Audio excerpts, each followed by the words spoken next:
you understand how healing works? By understanding the process, we can not only heal ourselves, but understand why. Welcome to the Healing Power Hour with host Suzanne Hill. In our program, we will show you the healing modalities and approaches that you can use to heal yourself, no matter the illness or the symptoms. Now, here is your host, Suzanne Hill. Hi, everybody. This is Suzanne Hill coming to you live from New York City. Thank you so much for tuning in and listening to the Healing Power Hour, which is a new show that I put together in order to teach people about energy and what I call true healing. So when I sat down to create the show, I realized that my primary intention was really twofold. One, I wanted to take the mystery out of health and healing for people. I work with patients every day, and I work with healing them on a daily basis. So I know that it's not a random accident when people recover from serious illness or even mild illness. You just have to know how it works. And I would love to impart that knowledge to you.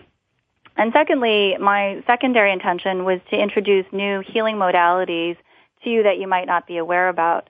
Medicine is actually, it's not a static practice. It keeps changing and growing. And just like we have hydrogen fuel cells coming out and Wi-Fi, medicine's also changing. And in the next several decades, we're going to learn that a lot of it's going to be energy-based medicine. That's the direction things are moving. And since energy is my area of expertise, I would love to introduce that to you. My greatest wish in you listening to this show is that you become empowered to make choices that will allow you to start treating your body like the temple it really is. And once you become conscious about how healing really works, you're actually going to find that it's exciting and fascinating to take good care of yourself. Good health really doesn't have to be only about burden, deprivation, and sacrifice, which I know is a fear, an erroneous fear, I think that many people hold. So to give you a little bit of background for those of you who don't know me, I've been an acupuncturist for 13 years now. I studied at the Tri-State College of Acupuncture in Manhattan. For those of you who are interested, I did do a 2-week stint in Shanghai when I first graduated. I studied at an acupuncture hospital there. But in truth, I learned a lot more about the importance of public health than I learned about acupuncture. And before acupuncture school, I studied energy work for about 15 years. And so what does that all mean? It means that I have treated thousands of patients, and I have a lot that I want to share with you. Now, to kick off the series today, today's episode of the Healing Power Hour is going to cover allergies and how to treat them with a cutting-edge healing protocol called NATE. That's N as in Nancy, A-E-T. And NATE stands for Nambudripad's Allergy Elimination Technique. Dr. Nambudripad was the doctor who created this protocol. But I'm going to actually have Paul Rathfay, who is my colleague and fellow acupuncturist, come on and talk about NATE. Paul has been in practice for about 25 years. NATE is an energetic healing protocol, and Paul's going to talk about how he's used it to heal and cure allergies. So I think you might find it interesting. It's not just about minimizing the symptoms of allergies. We're talking full-out 100% cure. Anything from peanut allergies and pollen allergies to animal allergies. So he's going to be coming on to the show about 20 after the hour, which gives me the opportunity right now to give you a very abridged version of my energetic perspective of healing and hopefully the energetic perspective on allergies. So we'll start from the beginning. For those of you who aren't my patients, I'm going to start from the beginning and give you a framework and a context for my approach and perspective on healing. As an acupuncturist, my primary starting point is to read the energy of your body. So when you come in as a patient, I take your pulse and I read the energy of your body, which means I read the energy of your meridians, which are the energetic pathways, and I read the energy of your aura. Now, as I say to all of my patients, the first thing you want to understand about the human body is that just like you have a circulatory system that conducts the flow of blood and a nervous system that conducts the flow of nerve impulses, so do you also have an energetic system that conducts the flow of energy in the body. And just as the conduction of nerve impulses is not random, neither is the flow of energy random. Energy flow is actually very precise.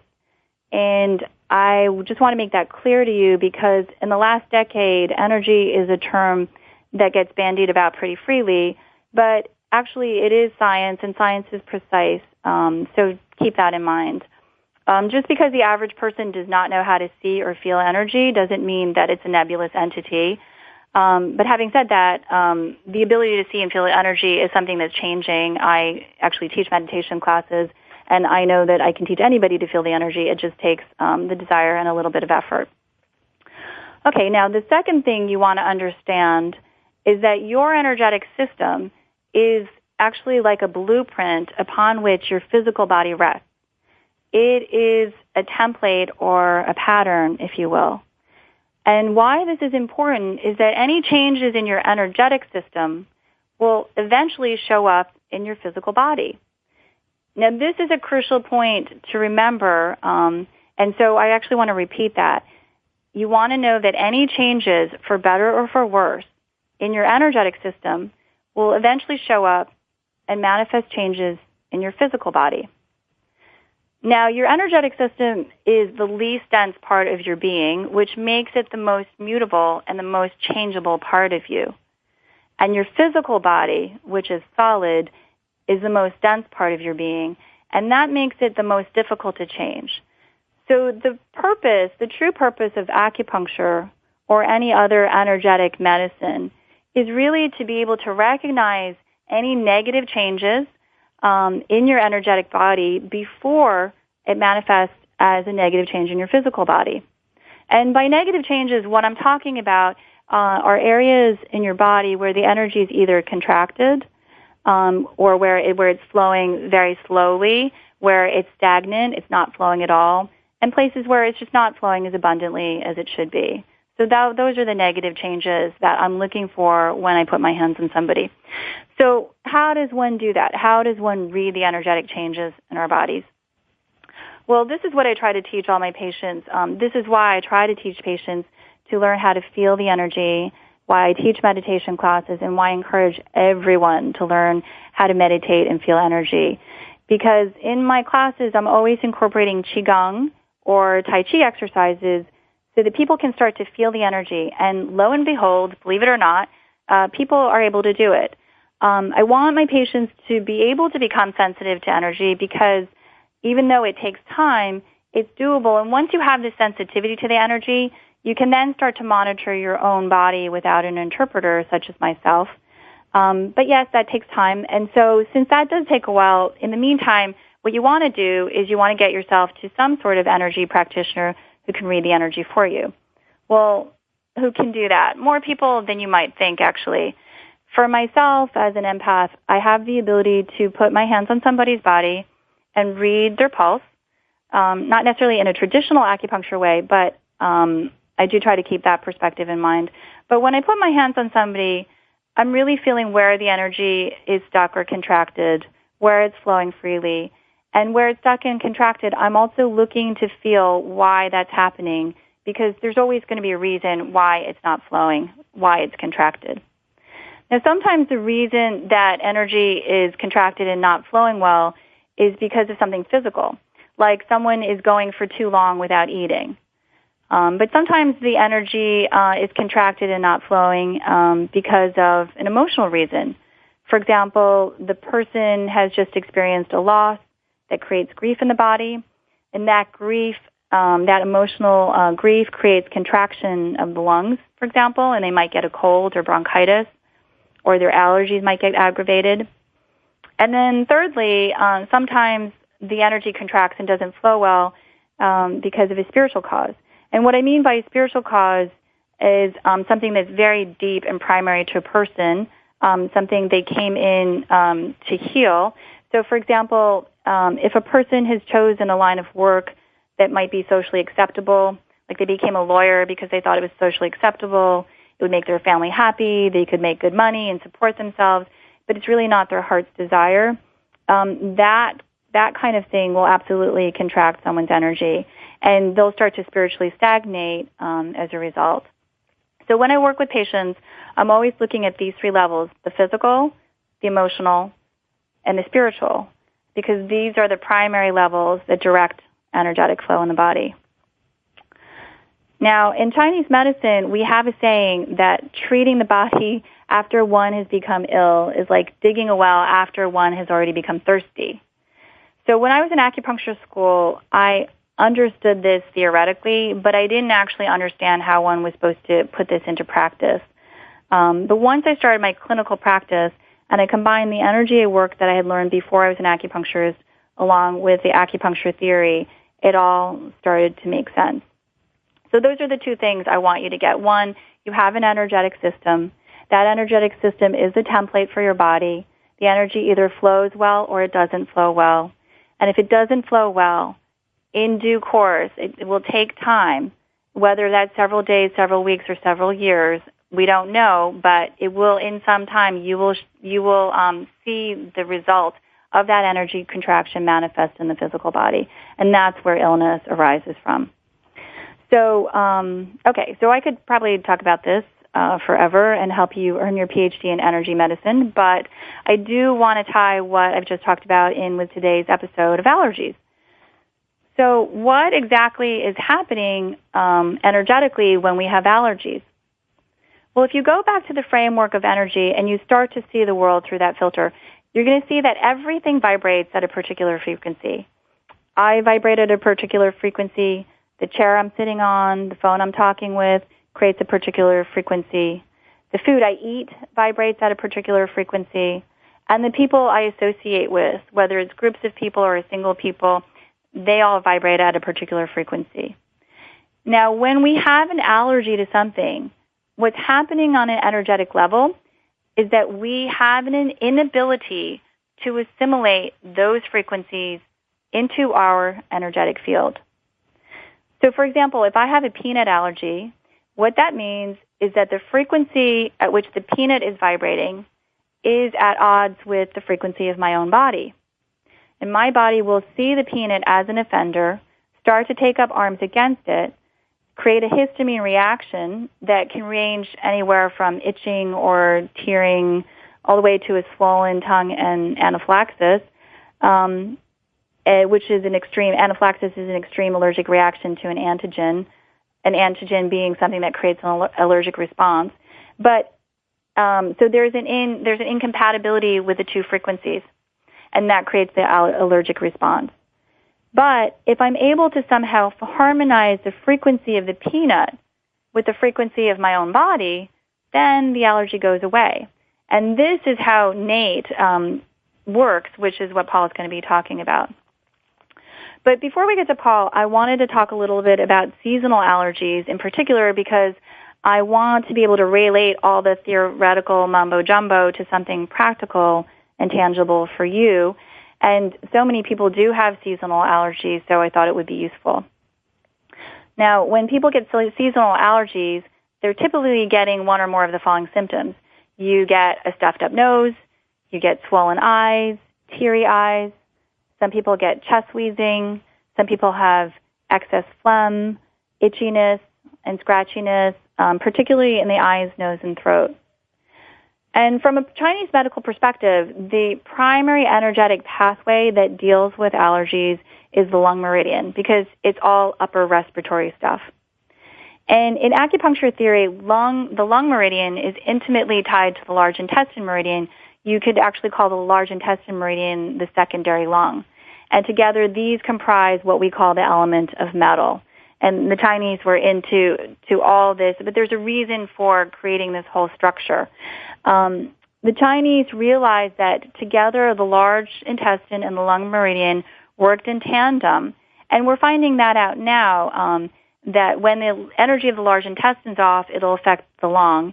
And that's why in Western medicine they're finding out now that if you have any imbalance in your colon, it will absolutely start to create lung issues.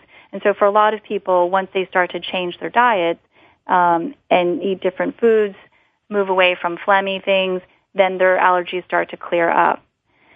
The emotion associated with the lung and the large intestine is grief.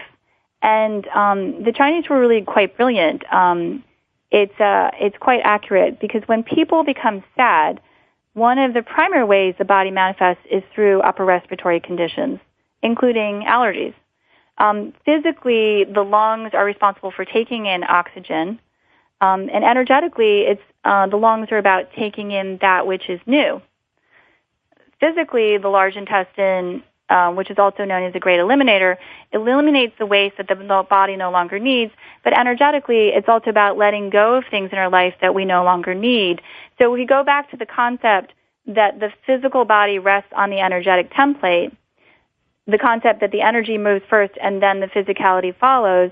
What happens in the case of allergies is that there's a blockage of energy in the lung and large intestine, most often due to grief, and this will in turn, it will manifest as allergies in the body.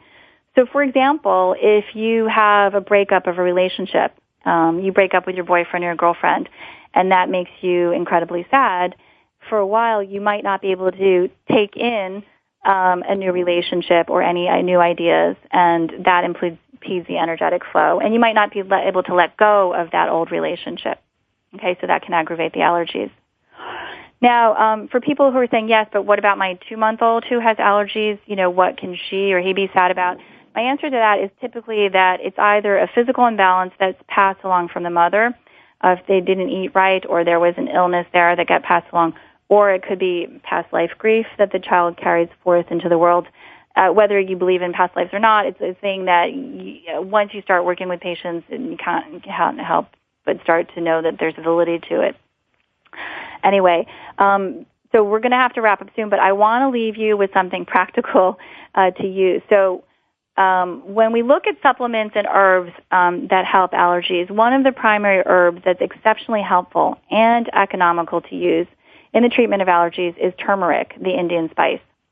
Now, turmeric is a powerful antibacterial that helps clean out the large intestine. For anyone who doesn't know this, turmeric is absolutely a must-have in your spice rack at home. If you ever have vomiting or diarrhea, just put 1 teaspoon of turmeric in a glass of water, and it's pretty effective in almost immediately making you feel better. But because it has the ability to clean out the colon, and the colon, the large intestine, is related to the lungs, it absolutely will help you with your allergies. The second thing you can take for allergies is apple cider vinegar. Now, when you use the apple cider vinegar, this is also, it helps clear mucus out of the body. It helps clear and cleanse the large intestine, so it will help cleanse and clear your allergies.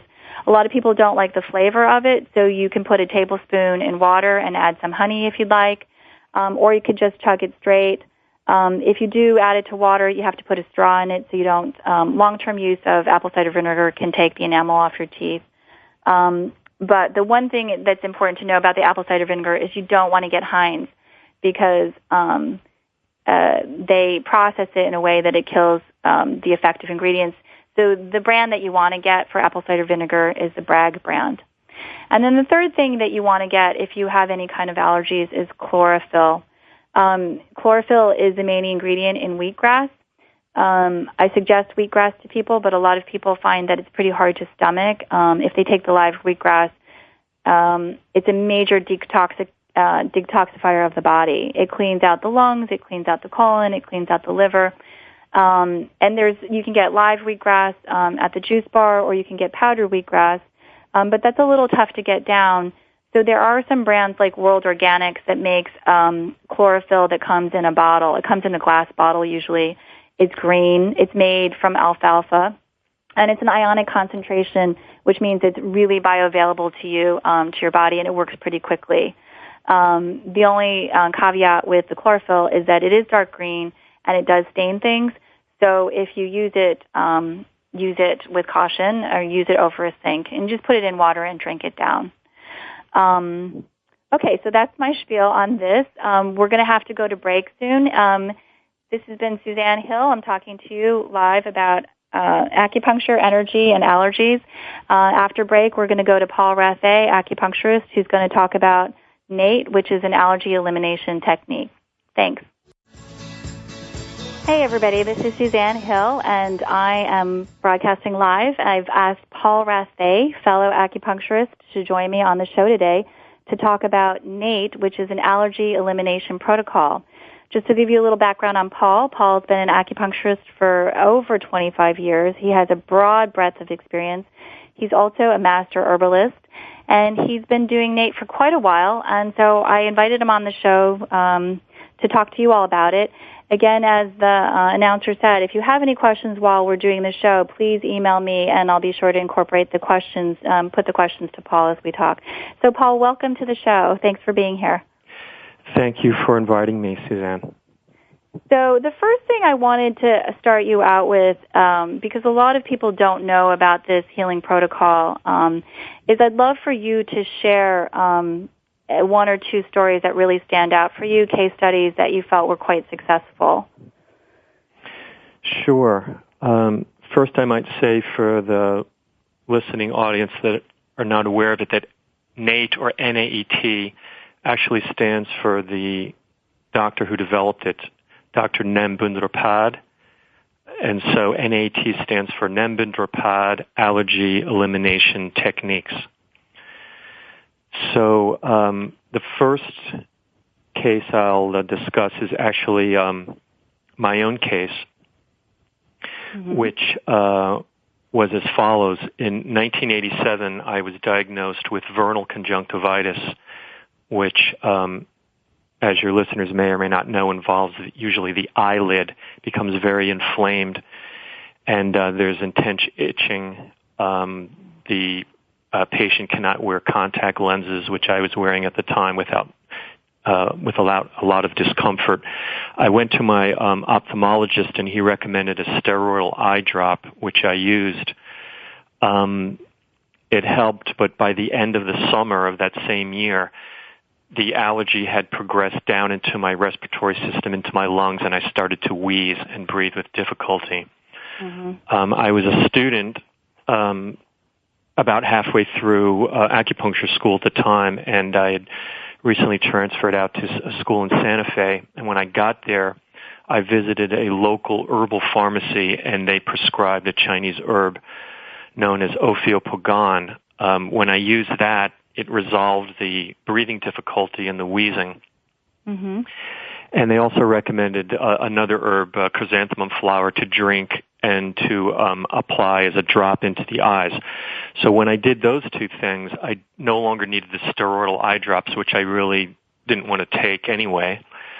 And I started to control it, but every spring afterwards, I would have to do the same in order to bring it under control. Fast forward to 2003, when I did the training with Dr. Nem Bundrapad, and I was able to determine that this allergy was actually an allergy to pine pollen. Interesting. Which is really strong in the springtime when the pine flowers produce tremendous amount of pollen. And through the practice of NAT, it was also determined the date and my age and the specific event that caused me to acquire this allergen. The most remarkable thing was for the most part, environmental allergens, of which pollens are a part, usually require 2 treatments. I was able to switch off this allergy of mine permanently in 1 treatment.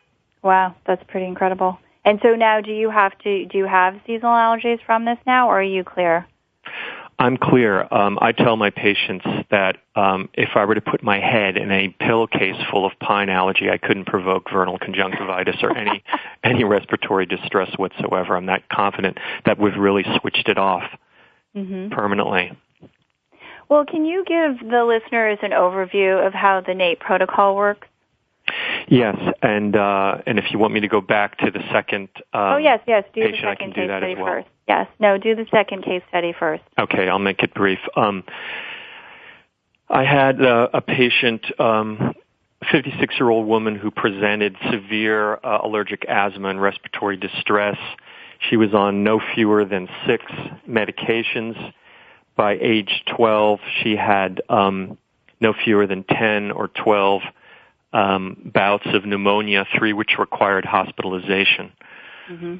She was diagnosed with asthma and chronic bronchitis in her adolescent years, and she came to my office with much difficulty breathing. After my first examination of her and treatment, I accompanied her down the stairs to the street because she was still having trouble breathing, and a passing car on the opposite side of the street with a window down, apparently one of the passengers was wearing a perfume. She immediately went into respiratory distress and had to use albuterol or an inhaled epinephrine. I'm not sure which she had, but I had to put her hands up on a building, and I helped her to breathe. I really doubted I could help a patient with serious respiratory distress such as this woman, but what ended up happening was over the course of about a year, we systematically eliminated her allergens one by one.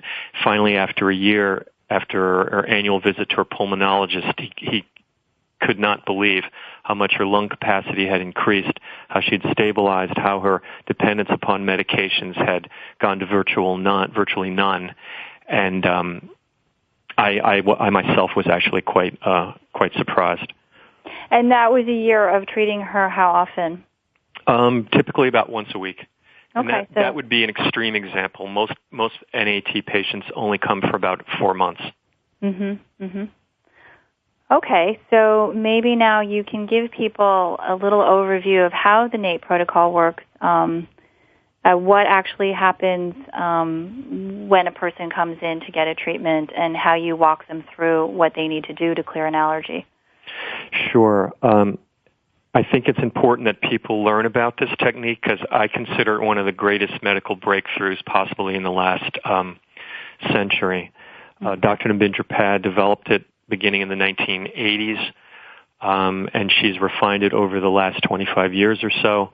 And she cleared her own. She had multiple chemical sensitivities of her own, which she cleared, and that's how she developed this. Absolutely. I won't go into the story now, but you can find it either on her website, nat.com, or in any of her several books, including Say Goodbye to Illness. She'll talk about that, but basically she was the perfect candidate to discover how to switch off allergies because she was such an allergy sufferer.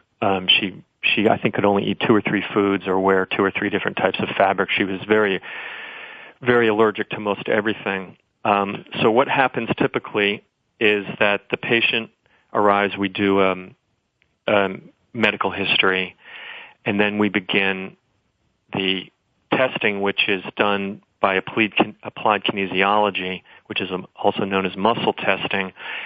To a lot of people, it might seem pseudoscientific or kind of unreliable, but in my experience, it's actually more reliable than the conventional testing methods that are out there. In my experience, you want to just, I agree with you. In fact, I had a patient who spent $3,000 on allergy testing, and it absolutely matched what I did with the kinesiology, where the allergens were exactly the same. But can you describe to people how the applied kinesiology works?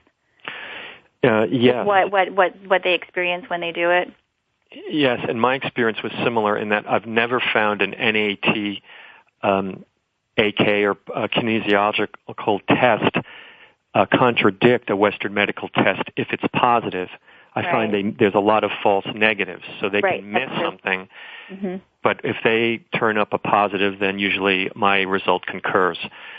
So what it is I use the arm of the patient, one arm as the indicator muscle, and I use the opposite hand to test various allergens in the form of a vial, a glass vial, which has a homeopathic analog or a highly diluted version of the allergen that I'm trying to test. The idea is this, that you only have so many immune components and so much energy, and that if while holding a substance that one is allergic to, using subtle muscle strength measuring, you can observe a subtle difference in the muscle resistance if the patient's holding something that they're allergic to. So the muscle fatigues if they're holding something they're allergic to. If I put something in their hand that they're not allergic to, the muscle won't fatigue. And so they hold their hand out, and then you push down on it, and then you're testing the resistance. That's one way to test. I test the patient holds in one hand, and then the opposite arm I have up at 90 degrees, and I use that to measure resistance with. But you could do it any number of ways. O-ring testing, you can even test with legs. if people have shoulder problems and we're not able to use the arms. Mm-hmm. Okay, so then you determine what things that they have an allergy to, and then how do you proceed? Okay, then Dr. Nambinder Pat has actually designed a sequence of treatment. Usually we turn off the food allergies first, then we address environmental allergens. There is a group of allergens that are considered crucial, the top 5, which include proteins, certain nutrients, and sugar. After we take the patient through the first 5 groups to determine if they need any of those, then we can treat according to priority. So in other words, a person comes to me and they want to treat a pollen or a animal dander allergen, then I won't use 15 treatments to take them through their foods. I'll get them through their foods as soon as possible and get them into their concern, which is an environmental allergen, as soon as possible. But usually you have to turn off the food allergies first. Okay. Now, is it possible, have you treated something as severe as a peanut allergy? Someone goes into anaphylaxis because of a peanut allergy. Have you actually been able to clear that? Yes, and it requires a special treatment. It's not quite as easily as turning off a normal allergy. So we tend to just focus on that one particular allergen. In your example, the peanut allergy, which, by the way, is really a mold allergen that grows between the outer coating of the peanut and the peanut itself, which, of course, is not a tree nut but a legume. So it's in the soil where the molds tend to thrive. And we may have to spend an entire month or more, twice a week, desensitizing the patient. But the net result is an anaphylactic patient, while they may not be able to eat a peanut butter sandwich every day, at least they won't go into respiratory distress or shock or have to go to the emergency room, or maybe not even have to rely on an EpiPen anymore. So the point is to desensitize them to a point where maybe the worst thing they'll experience is maybe mild nausea. Mm-hmm. Okay. Now, for example, if I came in with a pollen allergy, how many sessions can you say to a patient how many sessions they're going to need, or is it on a case-by-case basis, or can you roughly say it's going to take about 15 or 20 sessions? Well, most people need about 10 to 15 sessions. It's really case by case. There's so many things to take into consideration. The immune system of the patient, how many allergies they have, and most importantly, how well they respond to NAAT. Because nothing is 100%, and not all people are candidates for NAAT. But in my experience, the vast majority are and do respond well. Mm-hmm. What would make someone not a good candidate for NAAT? I'm not really sure, but I think in the last 10 years, I've only had 2 patients that I couldn't get good results with. Mm-hmm. So clearly, by and large, 98, 99% of the patients I see do respond well. But there are people, of course, that won't, because I don't think there's any modality that works 100% with all people. So I'm a patient. I want to have my pollen allergy cleared. I come to you. What's the first thing that we do? The first thing we do is a medical history. Then we do the muscle testing. We'll confirm that you are, in fact, allergic to pollen, or that there is an allergic component to your symptoms, whatever they may be. And then we set about, once we've determined that NAAT is applicable, then we set about on the first visit to start switching off your allergies. Again, we start with the foods. The reason for that is so you can begin to build a strong immune system, and then we go after the environmental allergens, of which pollen would be one. Okay. And can you describe to people what actually happens in a treatment? Because it's not an acupuncture treatment. It's different. Correct. There is an acupuncture component, but even that's optional. And with the younger patients that are too young to stay still, I forego the acupuncture, and we're able to treat just by acupressure or massaging the points. Okay. So typically... okay, so we're going to have to go to break soon. So just wrap up that point. We're going to come back after break. This is Suzanne Hill of Turtle Bay Acupuncture. I'm talking with Paul Rathé about NAAT protocol, which is an allergy elimination technique, and we'll be back shortly. Hi, everybody, and welcome back. This is Suzanne Hill. I'm sitting here with Paul Rathé on the line, who is an acupuncturist, and we're talking about NAET, which is an allergy elimination protocol. Now, Paul, I interrupted you right before break. I just wanted you to go through, for listeners, just to give them a concept of what a treatment's like, what actually happens when they get on the table, because it's different than an acupuncture treatment, or it can be. When I use it, I just put a vial in someone's hand and I give them acupuncture because I don't specifically separately do allergy elimination. But for you, if you're going to treat somebody without the use of needles, what happens in a treatment? If I were to treat them without needles, I would do everything the same in terms of the muscle testing, determine that there's an allergic component to their symptoms and that there is a need for allergy elimination. So then we do the testing. We do what's called an organ inventory, which addresses any energy leaks that may be found in the body's organ systems. Then we do the actual treatment itself, which is done with gentle spinal manipulation on the back alongside of the spine and down the bladder meridian.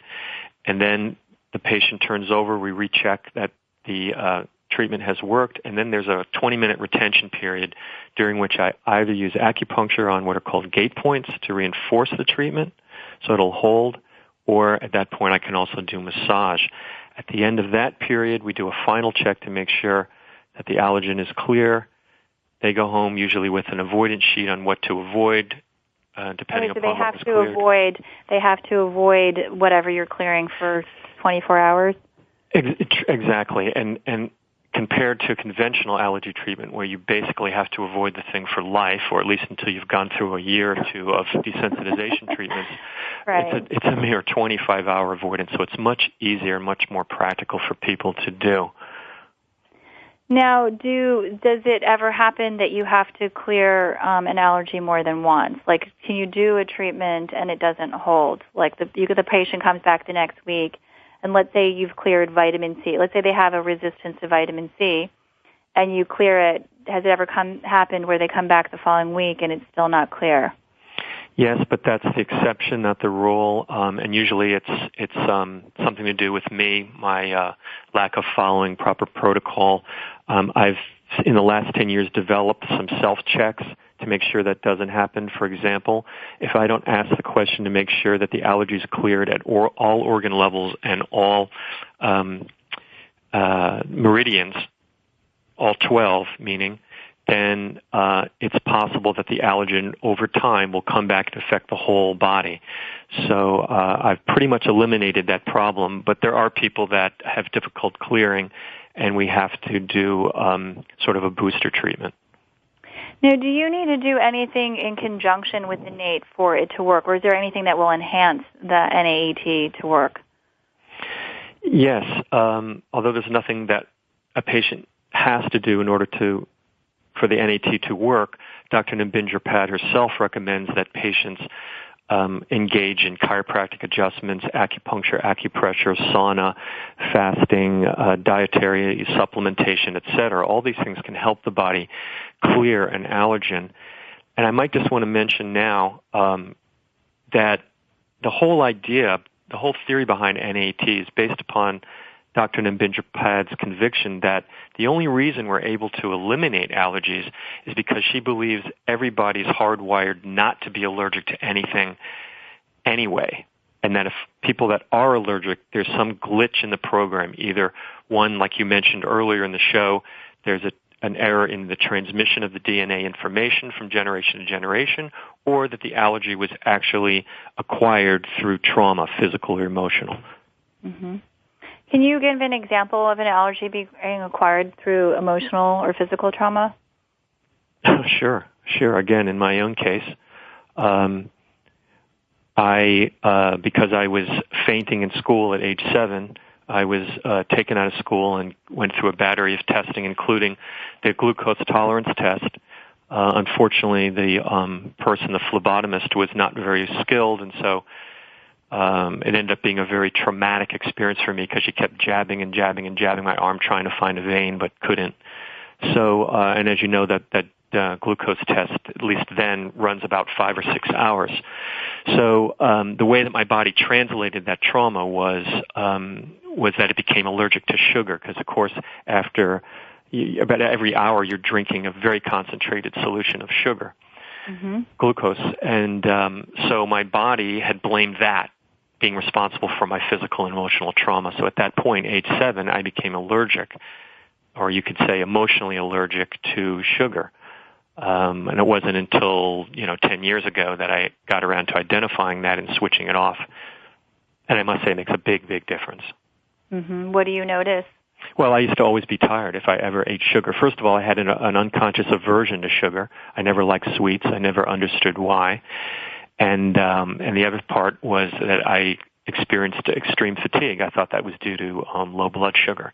But actually, after the sugar treatment, switching off the sugar allergy, I had neither fatigue nor did I have an aversion to sweets, and I don't overindulge in them either. It's a very balanced relationship that one will achieve after you switch off the allergy.